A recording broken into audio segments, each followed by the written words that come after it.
Hello， 大家好，我是龙猫，欢迎各位。感谢大家的掌声啊！我叫龙包啊，我从小在新疆长大，我其实是，成年之后才来到了内地，我认识了很多朋友，然后我就发现一个问题，就是我们大多数外地的朋友在认识一个新疆朋友的时候，就他们会模仿他们脑海当中我们新疆人说话的口音，就特别的诡异，就是那种，龙包，你是新疆人？哎呦，新疆的朋友们。啊，真的，第一次有人这么跟我说话的时候，我只有一个想法，我说咱俩之间，你更像个新疆人，你像刚吃完烧烤过来的。我还因为这种口音事情发生一些好玩的误会。大学开学的时候，我舍友正在用这种腔调跟我说话的时候，隔壁宿舍有个人来串门，以为他是新疆的，我在旁边就给我逗笑了，我说。隔壁宿舍同学瞪了我一眼，说：“你不要笑话别人口音。”我说：“我笑话了我自己。”我现在在一个网红城市生活啊，但我说实话，我个人非常不喜欢“网红”这两个字儿。我碰到这个最奇怪的啊，就是我去年在一个外地演出的时候，当地的一个朋友说：“龙包，我带你去我们这儿最有特色的网红厕所。”哎，我震惊了，真的，这是我第一次不想上厕所而上了个厕所。我来到那个网红厕所，不夸张，朋友们，整个商场每一层都是网红厕所。他给我介绍，他说我们这每一层厕所的主题都不一样。我说厕所的主题不是一样，这是厕所，不是会所吧？他就开始跟我介绍，他说：“哎呀，你听，1楼欧式庭院风，2楼热带雨林风，3楼炫酷夜店风。”我直接就去了炫酷夜店风。哎，我太好奇了，一个厕所能有多么的炫酷？我到了之后，真的到了那个3楼，太像夜店了，就给你一种什么样的感觉？就好像这个夜店装修一半没钱了，改成厕所了。我本来以为就这种网红厕所，它可能就是这种噱头，可能是因为装修比较浮夸，但不是。更让我感觉到震惊的是它的价格。我说：“哎呦，这个装修，这没个70、80万下不来。”我当时说完之后，我朋友说：“你开什么玩笑？这个厕所都是1000万起。”我说：“我当时就笑，我说你开什么玩笑？一个厕所还1000万起？”他说：“这层最贵，2000万。”他把手机甚至掏出来给我看，我就给你们类比一下，这种感觉像什么？就好像现在有个人突然从观众席冲上这个舞台，对着咱们所有人说：“我是超人。”这神经病吧？飞走了，就是这种感觉。就你们知道2000万对于我来说是什么概念？我这么跟你说吧，就清明节，我给我爷都没烧这么多。我爷爷清贫节俭一辈子，我给他烧这么多钱，我害怕他晚上过来托梦。我以为托梦给我一个锁喉，说：“啊，你这孙子，你钱多烧的。”我真的很生气，连个厕所都能够成为网红，就我不红。我还特别讨厌网上那些网红餐厅，我踩了太多雷。我跟你说，我人生当中最生气的一次，我一个朋友带我去一个网红餐厅，他说：“哎呦，这家店开了20年。”我当时心想，我说一家店能开20年，不可能难吃的，肯定有自己的东西。就有人擅长做难吃的菜，就有人喜欢吃这种难吃的东西。我当时跟朋友，我俩顺着地址找到这家店，一进门我还多了个心眼，我说我先观察一下，我看到里面几乎都坐满了，就我很激动啊！我看坐满了人这么多，肯定好吃，就在这吃了。我话音刚落，门口一桌，就大概您这个位置，有正吃饭的姑娘突然拍了一下桌子，我俩四目相对，都是走，快走！朋友们，我不知道你们经历过这种场景没有，或者你们在网上短视频刷到过这种类似的恶搞视频没有？当你身临其境的时候，笑不出来，你会懵的。我当时愣在原地，那一刻就怎么跟你们讲？我感觉我不是在一个饭店，我这一脚，我踏进了那种战争大片之中。我迷失了方向，走进了一片区域，突然间有人冲着我说：“快走，走啊，这儿有雷！”我也沉浸在这个剧情当中了。我说姐妹，一起走。我已经踩到了。就当我刚准备离开这片所谓雷区的时候，我突然间回到了现实，我看见有人向我走了过来。服务员手里端了个菜单，在我眼里跟端了一把枪一样。因为他就指着我，他说：“小伙子吃什么？随便点，20年老店。”我当时手一下就举起来了，但我反应特别的迅速，我一句话我就应付了他。我说：“咱们这个店是清真的吗？”他瞬间就收起了自己的笑容，他说：“哎呀，不好意思，先生，不是的。”我说：“那我们新疆的朋友嘛，吃不了这个东西。”好，谢谢大家，我是龙猫，非常开心，谢谢各位。大家好，我是龙猫，欢迎大家。感谢大家热情的掌声啊！我叫龙包啊，我今天给大家聊聊我的工作。我在讲脱口秀之前呢，其实我是有一份正当的职业的。我在一家少儿培训机构当老师，虽然现在好像也不太正经了。我刚去的第一天，我们老板就说：“龙猫老师，你教学生之前你得先招生。”然后递给我一摞传单。我去学校发传单的时候，真的很难发得出去，就没有家长愿意接我手中的传单，是吧？他们都在接孩子。就是我发了一下午，我一伸过去他就给我挡掉，一伸过去他就给我挡掉。我发的多了，我感觉我像叶问在跟别人过招。我特别理解啊，有一些家长为了应付我，给我留个什么假号、错号，但我不能够理解的是，有些家长给我留其他机构的电话。有没有考虑过我的感受？哎，我回家就会拨打这些电话，我满怀着惊喜，面带着微笑，我说喂你好，我们是贝兰朵艺术。他说喂你好，葡萄子艺术。你想咋？给我吓得我说合作一下。当我在发传单的时候，我经常会碰到一些就是怎么说呢，就不太尊重我的人，就当着我的面把我传单一接，直接就扔在地下。有一次我真的生气了，我就说你给我捡起来。把我的尊严捡起来！但是我当时是穿着哆啦 A 梦说的这句话，那个人完全没有感受到我的愤怒，他反而说：“哎呀，这个哆啦 A 梦还挺可爱的，你还会生气。”我经常在发传单的时候会碰到一些人无缘无故的打我，甚至嘴上夸着我说：“哎呀，哆啦 A 梦好可爱呀！”啊，真的特别的疼，但是我表达不出来我的愤怒。我有一次被打疼了，我就把头套摘了下来，我跟那个人理论，我说你为什么打我？知不知道特别的疼？就他看到我生气之后，他也生气，他还怪我，他说你这个人，你玩不起。我看你这么可爱，我过来摸你一下，你还生气了。我说实话，我接受不了这种观点，我也过去摸了他2下，我把他摁在地下。真的，我的同事当时就皮卡丘报警了。警察叔叔来了之后，我就特别的委屈。我说警察叔叔他平白无故他殴打哆啦 A 梦，他看到警察之后屁都不敢放，就低着个头不说话。警察都着急了，说你说话，你为什么平白无故你打别人？给个理由。这个人为了逃避责任，他说了一句我这辈子都忘不了的话。他说警察叔叔，我最讨厌小日子，小日子过得好的人。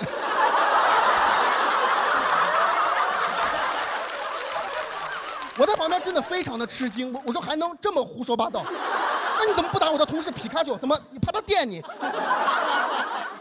发传单真的蛮辛苦，当老师也特别的不容易啊。我特别不理解，就是我们这种培训机构的教室会安那种监控摄像头。它的作用是什么？给大家解释一下，是为了方便上课的时候家长通过这个监控去关注自己孩子的一举一动。但它有个弊端，就是它只有画面没有声音。小朋友天性都很活泼嘛，有时候课堂活跃起来，我可能就会有点管控不住啊，我可能就会我说，哎，明明乖一点，乖一点，不要跟旁边的孩子吵闹，乖一点哦。我都是带着笑容，用非常温柔的语气。可是大家咱们脑补一下，家长在监控下看到这样的一幕，就他可能会脑补很不好的画面，可能在家长的眼里是小崽子给我闭嘴啊，不再说话了打你信不信？还挂在东方明珠上。后来。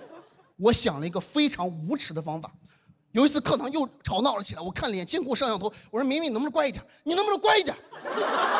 还有你们俩，你妈都在监控着看着呢，你让我怎么办？我真是个天才！一节课下来之后，我开心，孩子开心，家长更开心。有的家长开心到什么程度？一下课就在教室门口等着我。他说：“哎呀，江江老师，我都看到了。哎呀，我儿子这么棒的，你夸了一节课。”当老师之余，我会讲讲脱口秀。我最害怕的一点就是我在演出的时候碰到我的学生带着自己的家长来看我的演出，很尴尬，听着我在台上吐槽他们。有一次演完就在门口，我的学生就把我拦住了，特别的开心，冲过来说：“哎呀，老师，你讲的真棒！”我就知道他在讽刺我。因为我平常在学校叫江江老师，他第一次听到我的艺名，特别的激动。他说：“哎呀，龙猫老师，你的名字特别的棒，我跟你一样，我也非常喜欢宫崎骏的动画。”我说：“宝贝，我叫龙包，不叫龙猫。而且老师跟你不太一样，是吧？老师最讨厌小日子过得好的人了。”好，谢谢大家，我是龙猫，祝大家开心，谢谢各位。哎，朋友们，你们好吗？先给大家做个自我介绍啊，我叫龙包，我应该是今天所有现场演员当中离咱们上海最远的一位朋友。我从小在新疆长大，说实话，我来南方的次数不是特别的多，所以我今天想跟大家聊一点关于南北差异的话题。我跟大家说啊，我第一次来到南方，我特别不适应南方人对我微笑服务。不是我贱啊，就因为我已经习惯了我们西北地区那种汹汹的服务。我刚来到南方，就是你们会给我一种感觉，就是你们笑得越开心，我心里越没底。我说你笑得这么开心，你是不是东西有问题？我来的第一个南方城市啊，不是上海，是另外一个城市，咱就不提名字，咱礼貌一点，就给你们4个字概括一下吧，就怎么说，就西湖附近吧。我当时在他们的机场啊，某山机场，我当时就跟一个出租车司机发生了一点冲突，就的士司机发生了一点冲突。我当时上车之后，我就跟那个师傅说：“师傅你好，我去那个西湖。”然后那师傅就开始对我微笑，然后说了一些关心我的话，激怒了我。他当时是这样，他说：“您是游客吧，先生？我给您介绍一下，我们这个西湖呢，在市中心它比较远，我个人建议您呀去坐我们这个地铁吧，能够便宜点，给你省点钱。”我当时就感觉被冒犯到，我心想你是怎么看出来我贫穷的气质？我甚至当时把这个事儿都想得过于有点复杂，我当时有点应激了。我心想，老听说南方排外，哥们儿刚来就被排了，我还没进去。我当时想到这儿，我把车门一关，我对着师傅一声冷笑，我这走。我就喜欢这种贵的交通工具。哎呦，你还看不起？你先绕机场2圈，咱们再出发。我就故意这么去说嘛。当然那个师傅一下也就听出来我的言外之意了，他就开始跟我解释，跟我道歉。他说：“哎呦，先生，您误会我的意思了，我没有看不起您，我跟您实话说了吧，就是有人他在网上他提前预定了我这辆车，我现在把您送到市中心再回来，时间太长了，我会错过跟别人约定好的时间，没有看不起您的意思，您误会我了。”哇！我当时听完之后就特别的愧疚，我心想：哎呀，我真该死！师傅，原来你不是看不起我的意思，不是瞧不起我，你就是拒载。我就举报了他，然后没有，开玩笑的，我就坐了第2辆出租车。说实话，我真的挺愧疚的，我误会了人家的好意。我在第2辆车上的时候，我甚至想到了，我说，怪不得我们北方人老说南方人比我们会做生意，是有原因的。你看你们在拒载的时候都愿意先撒一些善意的谎言，多么高贵的品质！我不是讽刺大家，是因为我当时在车上，我想到我们那块的司机在拒载时候那个鬼样子，就是我们那怎么说，就跟你们正好相反。我们那司机懒得骗你。真的，你有时候都很难相信，你竟然会因为一个司机的诚实而感觉到愤怒。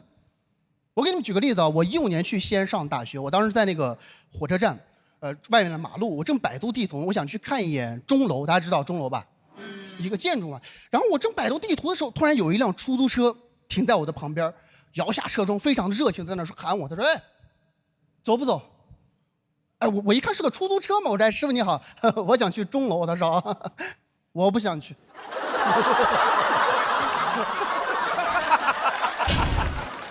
哎，我当时都懵了。我说2秒钟之前是谁招揽的我？我愣神的一瞬间，他一脚油就走了，就留下一脸委屈的我，想不明白，我没有生气，我在思考他的那句话。我说什么叫做你不想去？你不是出租车吗？这不得由我来想？哎，我第一次来到这个陌生的城市，我怎么找到一辆想去的车呢？哎，我总不能站在路边喊吧？我说钟楼谁想去？钟楼走不走？哎，不知道的人还以为我在这儿揽客呢。啊，真的，我当时正在幻想的时候，突然又有一辆出租车停在我的旁边，摇下车窗，跟上一个司机一模一样。我都感觉我幻听了。他说：“哎，走不走？”但是我当时只有一个反应，我说 ：“NPC 吗？这是？我是不是陷入到某种循环当中了？是不是今天回答不上来这个问题？我走不了。”我当时真的慌了，我不知道该怎么办，我就很胆怯的跟那个师傅说：“我师傅。”你想不想去钟楼？就你们见过那种打量傻子的眼神？就师傅突然用那种看傻子的眼神，从头到尾这么看了我一遍，说：“我不想去。”我奇了怪了，还我想去呢？我想去兵马俑呢，你去不去？我就去了兵马俑。好，谢谢大家，我是龙猫，希望大家开心，谢谢各位。Hello， 大家好，我是西卡。我是空姐，看得出来吧？好，这都不算什么。我刚开始讲单口的时候，我是那一组唯一一个女演员。那个时候主持人介绍我说，接下来上场的是位女演员。观众说啊，主持人说没对，垫了一句，她还是个空姐。观众啊，我一上场，观众啊，其中有个大哥噌的一下站起来，看过这个婆娘，一看就是春秋航空的。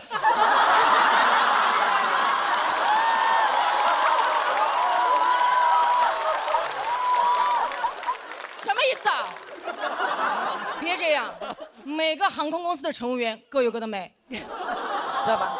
这都算了，就是因为大家有这样的反应。前段时间我去看医生，因为腰不好嘛，我一进去那个医生的诊室，有2个老头躺在那个地方针灸。当时医生看了我那个片之后，觉得我非常的严重，他说干什么工作的这么年轻，腰伤那么严重？我不好意思说我是空姐，我怕2个老头站起来笑我，我忍了一下。他要给我开脾气，他说你快点干什么的？我说医生你，我高空作业。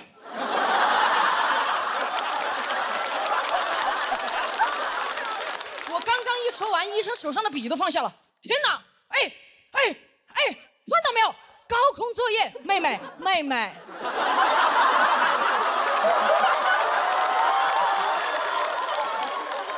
我说你说呀，他说现在像你这么年轻，开塔吊的还是少了哈。哎呀，确实我跟大家想象中的空姐不一样。我是体育生，原来是定向越野大赛冠军，国家2级运动员。怎么当上空姐的？完全是因为那段时间训练太累了，我不想跑了。我刚好碰到了空姐面试的招聘，我就报名了。拿到面试通知单那一刻，特别开心，拿着单子去找我教练请假了。我说教练，我不跑了，我要当空姐了。我教练拿过我的单子，天哪，空姐！你去嘛，你当了空姐，老子给你买架飞机。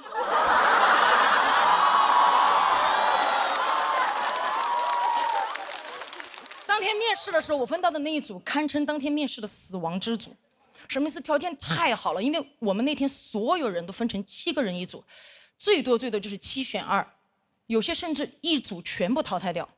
我一进去我们那一组，不要说7选2了，我进去我都选了4个了。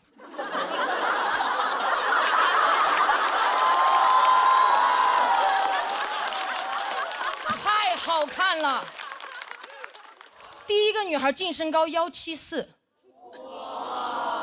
新疆人，对吧？我刚进去跟她对视那一眼，我就说这个空姐你当我不当了。特别好看，漂亮到哪种地步？当天我们要求是穿短袖，裸露部位不能有任何明显的疤痕。当时面试官问他：“你手臂上这道疤是怎么回事？”他说：“哦，这个是胎记。”面试官说：“哦，胎记，我觉得胎记随着时间的推移，应该会淡掉吧？胎记。”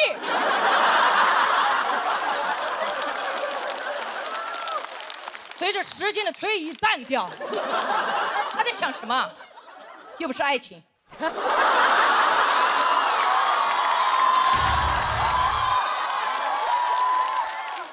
而且我这个时候已经明显感觉到第二个女孩子的跃跃欲试了，已经迫不及待，她该踏的时候一个箭步上前，老师好，我是2号，身高171，特长拉丁，咵，他就甩了一个胯出去，就这么快，这个胯都感觉甩到了对面3位面试官的桌子上放着了。目光如炬盯着对面的面试官，好像在说：“你们不给我过这个胯，我就收不回来哦。”面试官哪里见到过速度这么快的胯，对吧？他说：“哦，挺不错的，挺不错的。那个同学可以到旁边冷静一下吗？我们后面毕竟还有那么多选手。”他说：“可以啊。”他这样送着胯就到旁边去了，好灵活。太优秀了！到我的时候，我已经明显感觉到，因为可能是面试官已经看到了太多条件非常优秀的女孩了，到我这已经明显没有什么耐心了。我刚刚上前一步准备开口的时候，他直接打断了我说：“等一下，你基本条件我们已经看了，就不要浪费大家的时间了。你有没有什么特长？”我觉得他一点都不尊重我。我当时冷笑，我说：“特长，哼，这个地方不够我起跑。”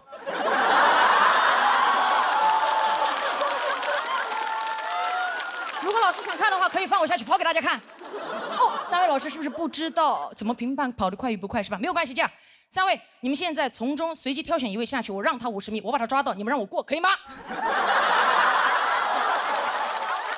当时其中有个面试官，你跑吗？我不跑了，累了，你先出去等一下吧。我说稳了。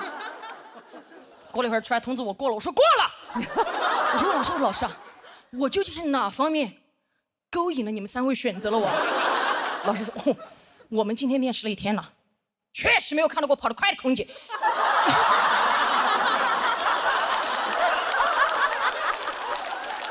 你要跑得快的空姐干嘛？后来上了班才知道，个别旅客啊，极个别，他上了飞机以后，他认为空姐是住在行李架里面的。怎么说？就只要他一按呼唤铃，所有空姐必须像氧气面罩一样快速掉在他面前说：“怎么了？”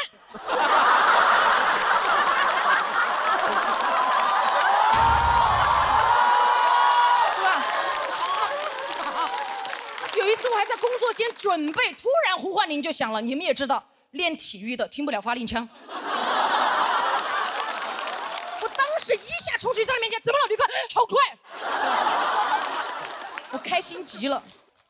觉得自己的特长有了用武之地，转过头看了一眼我同事在门口胯只甩了一半。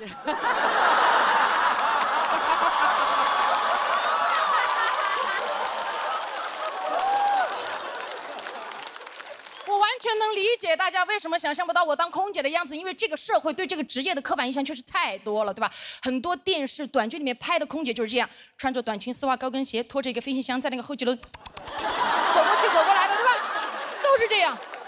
完全不是这样的，而且我当了空姐之后非常不能理解，为什么我们在那么复杂的高空环境下工作还要穿短裙、丝袜、高跟鞋，就不能穿裤子吗？对吧？我当时问过我的老师，其中得到的一个答案，他就是有一个让我印象特别深刻，他说穿裤子的话，可能有些旅客会觉得不舒适，不舒适是因为空姐穿裤子，你把飞机上那个拥挤的座位全部给它换成床。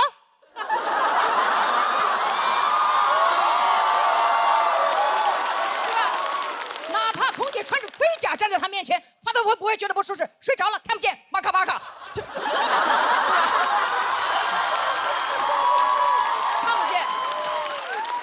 而且丝袜这个东西真的很不方便，真的，在这个职业里，我不知道它的作用在哪里，从舒适度和安全的角度来讲都达不到，不保暖还吊裆，穿过的都知道，对吧？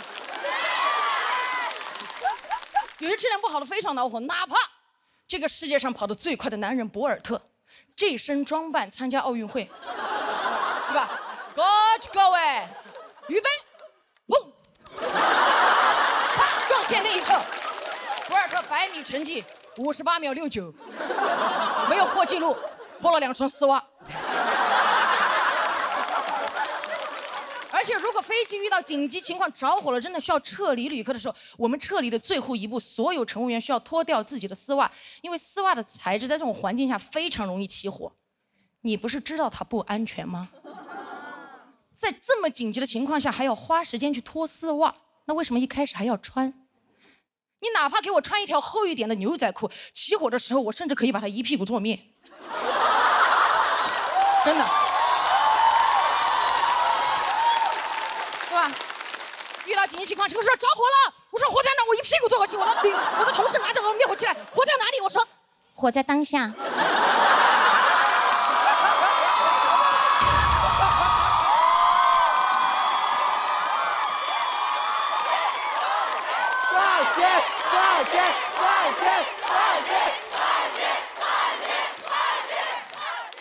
所以真的对吧？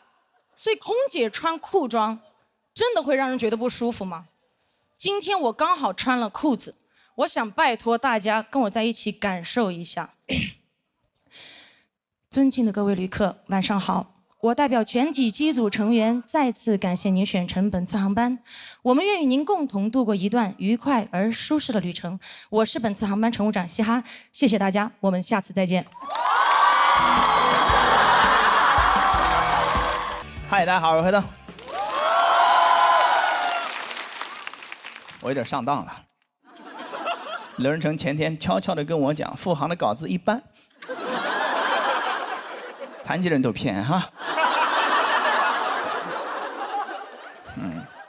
最近啊一直在巡演，全国各地到处走，一个人就可以，带个箱子，装衣服是其次，主要是探路，能理解吗？就把它推在前面，要碰到一个障碍物的时候，哎呦，小心有东西啊。有一个楼梯掉下去了，你先去死吧。就是一个20寸的导盲犬，但行李箱会有个问题，只能侧着推。你没见过人这么推行李箱的吧？对不对？有一次碰到2个隔离墩，那个狗东西自己完美的穿了过去。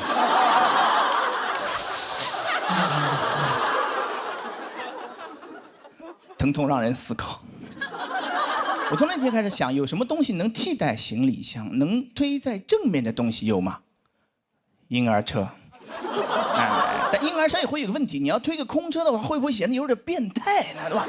我说要不买个洋娃娃，不行，更变态。还是买了一个刚需是吧？你得用啊，对吧？推了1天就打消了我全部的顾虑，根本没人会多看我一眼，觉得有病啊什么的，不会的，人家觉得很正常，这有啥的？一个丢了孩子的父亲。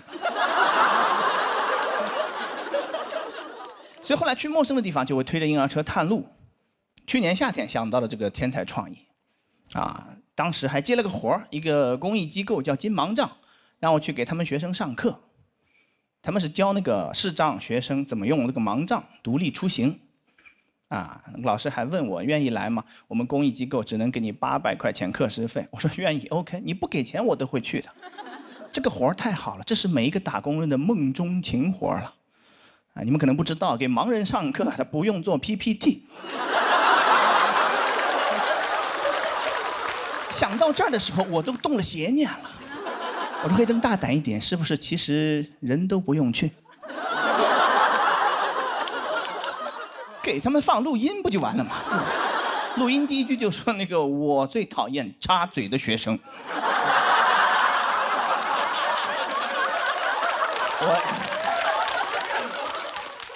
我也是第一次一下接触到这么多视障人士也不太 get 到这个度边界在哪里我觉得你站在台上人模狗样的讲话，你不得捯饬一下自己嘛，对不对？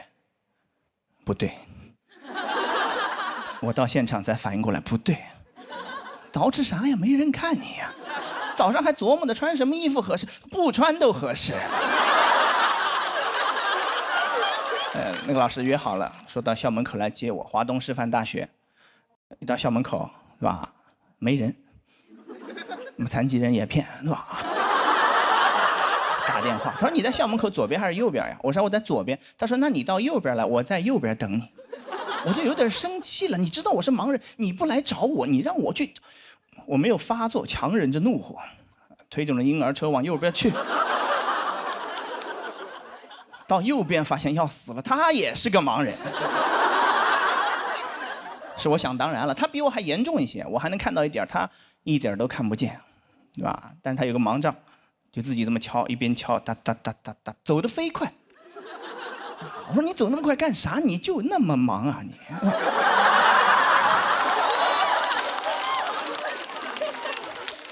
哎，他真的，他有可能是全中国走路最快的盲人了。盲人博尔特，还没穿丝袜那种。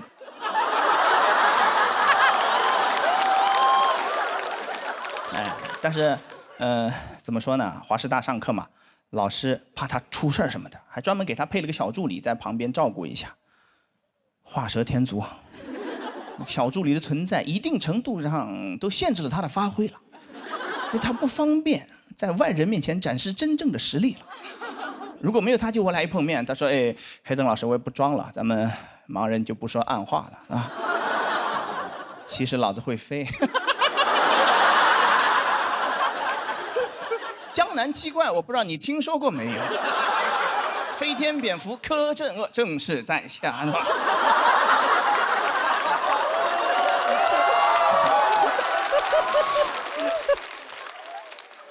到了教室之后，有20多个学生，就是去年夏天刚考上大学的那种视障学生，分2种情况，一种是就是还能有一点残余的视力，跟大家考的是同一个卷子，他可以带个放大镜进去考，就贴得很近，写得很慢，啊，也很厉害。去年有一个南京的考生考了641分，他那个鼻子都快碰到那个卷子了，是吧？600多分，200分是闻出来的。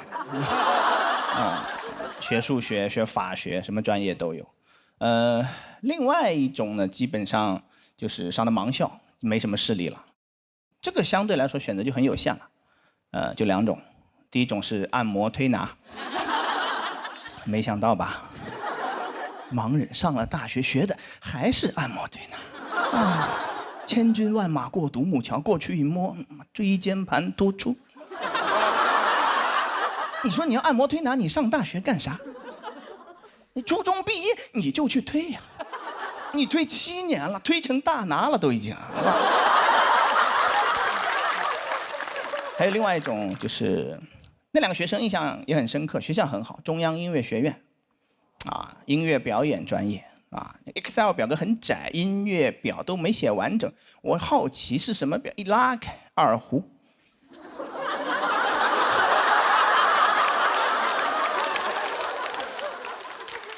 就看到二胡那一瞬间，我都扇自己。我说你刚才到底在期待什么？所有这些专业基本上也都是普通人设置的，他就大概想一想，一个人瞎了能干啥？脑子里一瞬间蹦出3个答案嘛，推拿、算命、拉二胡，啊，不是没有思考，对吧？他从3个里面精挑细选了2个，你来学，对不对？推拿、二胡，那有没有可能算命是最挣钱的呢，大哥？他们完全不了解，是吧？我这个段子说实话讲了很久了，啊，但是我中途一直没有觉得有什么问题。有一次讲到这儿，有个观众从黑暗中悠悠地传来一句，他说：“那我们学的专业，我们也不喜欢。”一瞬间感觉被雷劈了，我太狭隘了。这不是盲人面对的问题，所有人都在面对同样的问题。谁的人生不是在摸黑前进？人家只会告诉你，你该咋，对不对？你好好学习，将来上个好大学什么的，是吧？从小就要学，是吧？什么算，太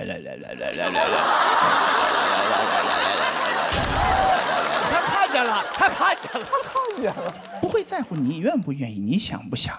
你只有自己亲自去迈出这一步之后，你才会知道走错了。那真是个噩耗，是吧？所以我觉得我的分享也不会教会他们什么东西，对吧？他们人生还得自己去迈。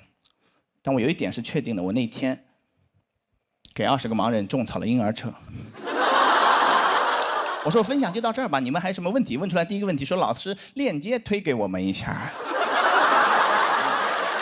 我讲到这儿，谢谢大家。Hello， 大家好，我是刘仁成。很开心啊，确实新的一期节目，时间过得真快。去年节目也是收获了很多，前段时间我还去拍电影了。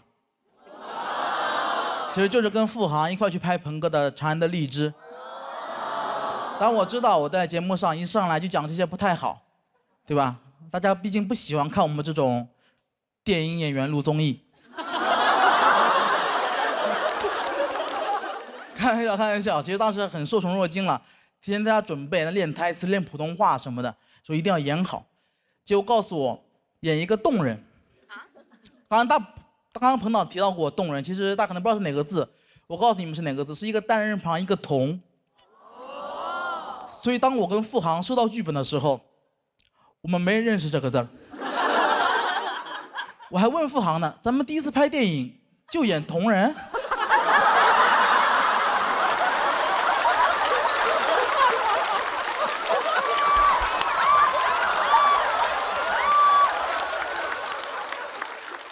后来知道了，其实就有点像野人了，我还挺不服气的，我说我这个人平时给人的气质，不说文质彬彬吧，也算是温文尔雅，怎么就干成野人了呢？我去网上搜野人有什么特点，告诉我3个特点：皮肤黝黑，体型巨大，缺乏语言能力。冲我来的，好，我服了。我不仅服，我还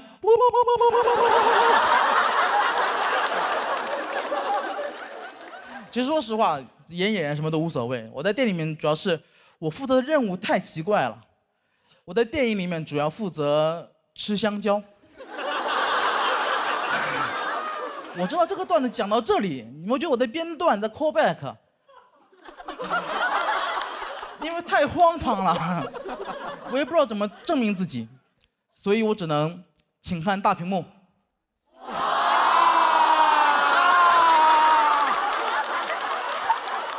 所有语言在这面前都显得很苍白，你们知道吗？但我更不能接受的是，付航不用吃，凭什么？我记得我去拍电影之前，我有做好心理准备，就是我可能需要吃很多苦。但我没想到需要吃那么多的香蕉。我有一天拍摄，我吃了30多根香蕉，6斤多的香蕉，什么概念？没吃饱。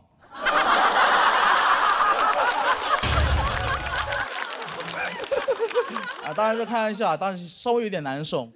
所以那天拍摄结束，彭导也很不好意思，就找到我跟我道歉，跟我说：“阿成，真是辛苦你了。我让你吃香蕉这个事儿啊，能不能不要写成段子？”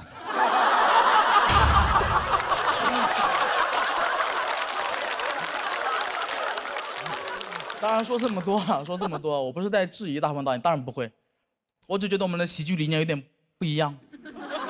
我喜欢那种喜剧啊，应该是那种双线结构。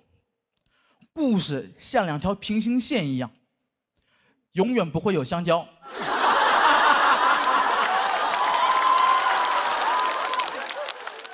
哎呀，真的很痛苦。但其实说这么多，大家感觉我是很生气，其实完全没有。那是我去年很开心的一段经历，因为那段时间找我的时候，其实我当时状态不是很好，当时我刚比完赛拿了第4名。大家如果有质疑也很正常，我自己也很不安，毕竟人家教主才第5名。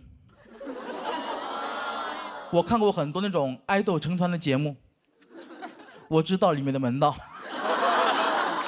我这种情况属于占了别人的出道位。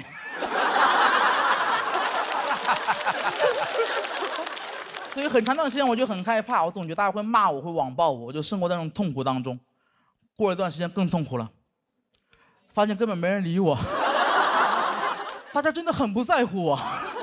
我的那种心态特别像那个周处除三害里面陈桂林，就我都认罪了，还是没人理我。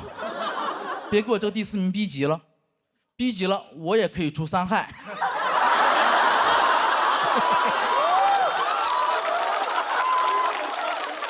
其实是讲一种心态啊。那段时间我就很难受，经常在朋友圈里面 emo。然后我当时希望大家会安慰我，跟我说你没事吧，加油啊，会好的。但没有，我忘了我朋友圈里面都是脱口秀演员。凌晨1点半，我发朋友圈说压力太大了，要崩溃了，扛不住了，怎么办？他们回复好看爱看，就是这么残忍。他们很多人很看不惯我，他们喜欢指责我一点，他们觉得我太矫情了，他们觉得没被骂不就行了吗？刘仁成，你做人不能既要又要。我特别讨厌这句话，因为我发现从小到大，只要我遇到一点点好事儿，就有人跟我说不能既要又要，遇到困难从来没有。那小时候老师让我既要学好语文，又要学好数学的时候，怎么没有一个正义的人跑出来说人呢不能既要又要？我说那物理我也不要。从小课文也这么教我们，告诉我们什么天将降大任于斯人也，既要苦其心志，又要劳其筋骨，既要饿其体肤，又要空乏其身，还要行拂乱其所为。我看了就觉得，老天你真敢要啊！这个大任我先不要了，谁要谁要，我不要。我是胡彦斌，你要的全拿走。反正我不要。太多要求太复杂太困难了，怪不得这段话最后一句是所以增益其所不能呢。你这么难，他表示不能，他再也不敢要了。只会说哎是谁在唱歌啊？所以真的，所以去年能拍电影我真的很开心，那是我去年最开心的一个事儿。除了拍电影之外，还有一个更重要的事儿，就是我去年在拍电影的时候。我见到了杨幂。说实话，我从小就非常喜欢杨幂。不要纠结从小。但我真的从小就非常喜欢杨幂。但那天我没敢主动跟杨幂说话，因为我那个人有个问题，当在我的工作中遇到自己喜欢的偶像的时候，我从来不敢主动说话，我怕这样不职业。也不知道我在装什么。但那天，杨幂主动跟我说话了。因为他认识我，他看过我们节目，他说很喜欢我的表演。你们也太配合了。他甚至一见面跟我主动开了个小玩笑，他跟我说：“哎，你怎么在这儿？你不装门窗了？”一个小玩笑，但当时我真的很开心。因为我从来没有想过，我刘仁成，我能靠自己的努力，让自己从小就非常喜欢的偶像也喜欢我，并且认识我，并认可我，我感觉自己太了不起了。那一刻，我觉得我或许配拿那个第4名。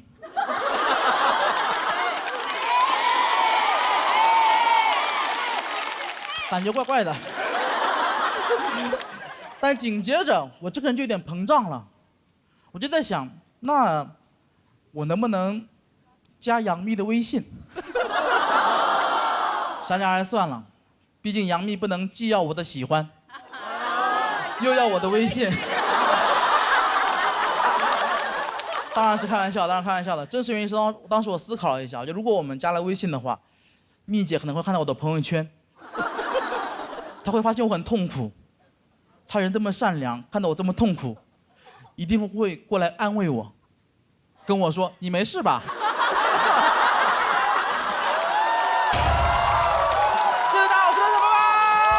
大家好，我叫辛博，从小就在农村生活。我觉得农村的教育资源不是特别好，我的小学就那么几个民办教师，就是那种农民扮演的教师，乡村 coser。班主任老师姓张，他教我数学也教我插秧。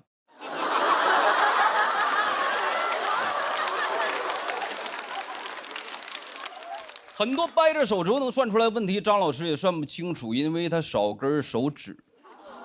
算法上有 bug， 9进制。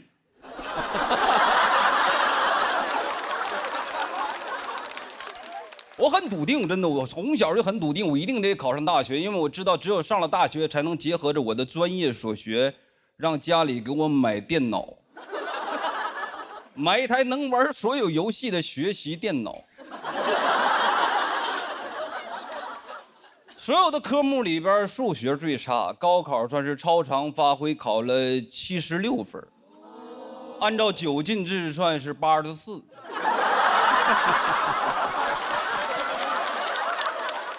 也没及格啊，被调剂到了数学系。我这样的学数学门儿都没有。我说妈，你必须得给我买台电脑，上帝把门给我关死了，你得给我打开一扇 Windows。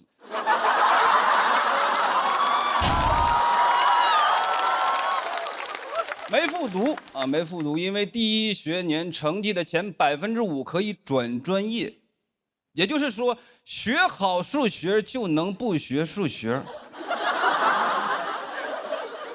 同学们都在那儿苦笑说，学数学是不学数学的充分不必要条件。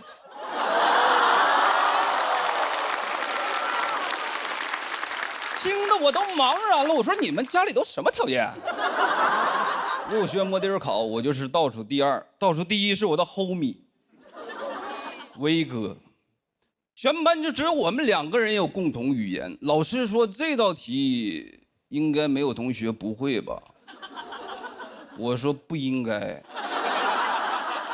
威哥说我不会。选我当班长，说反正你也学不进去。我说为什么不学？威哥他说也不能太蠢。我最想学的专业是计算机，因为小的时候就觉得黑客很酷。大学也自学，去黑客论坛上还拜过师傅，学费60。加了 QQ 给我传了个文件，如何盗号。我一点号就被盗了。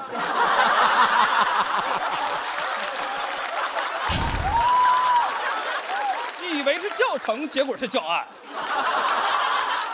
这算啥？黑吃黑。还用我的 QQ 跟我的同学们借钱，就威哥借了。你说他蠢吧？二话不说他就帮我。你说他不蠢吧？转账的时候我就在他旁边。那是一句话也不跟我说。问过老师，我说老师，我们学数学能干啥？老师说能当老师。我后悔了，我应该问校长。其他专业就是培养对社会有用的人，我们就是培养对社会有用的人。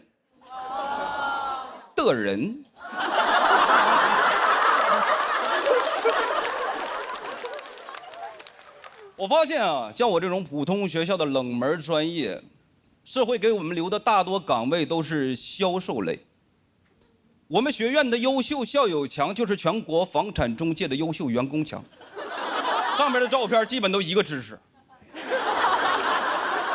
那个校友群你就看吧，名字开头都有个 AAA， 你得往下滑到100名开外才有一个 B 打头的，比亚迪卖车。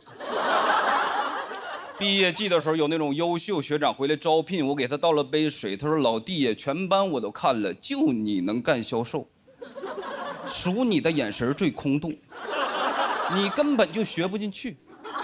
我不想干销售，我觉得这么多年书白读了，确实感觉自己有点脱不下去长衫，但我也知道自己里边啥都没穿。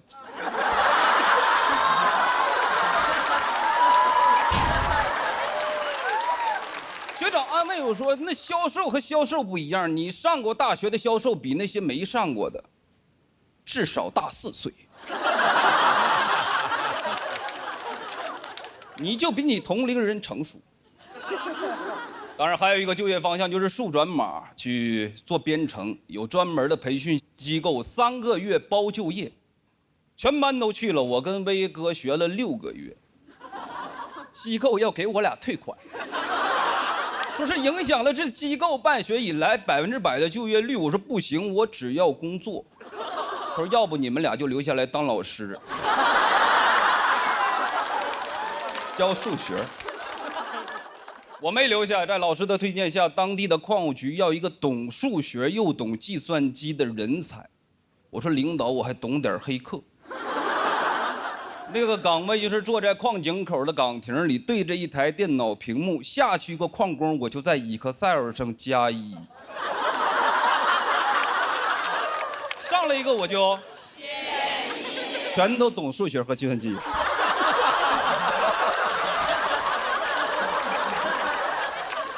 同学们好奇说：“你这个样的去矿上能干啥？”问的多我就很烦，我说算命。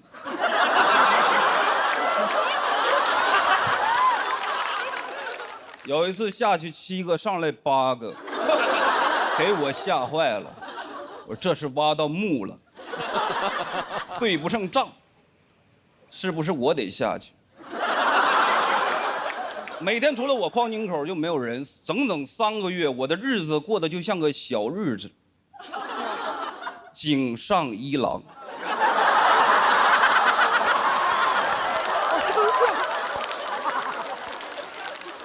接到了一个改变我人生的垃圾电话，来自广东珠海，问我先生买房吗？我立马反问他：你们招人吗？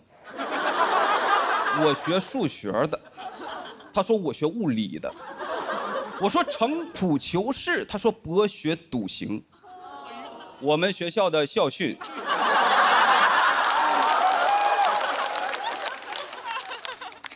时代也在发展，这几年 AI 成了风口。我也是干了很多年销售，几经辗转在网络安全行业。很多朋友不了解，给大家科普一下，就是帮用户抓黑客。总有一天我能逮住我师傅。在风口上，威哥也飞起来了。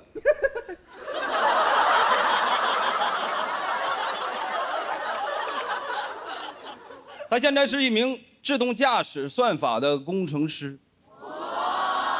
来杭州开会，我开车接他，他跟我说：“你把自动驾驶关喽。”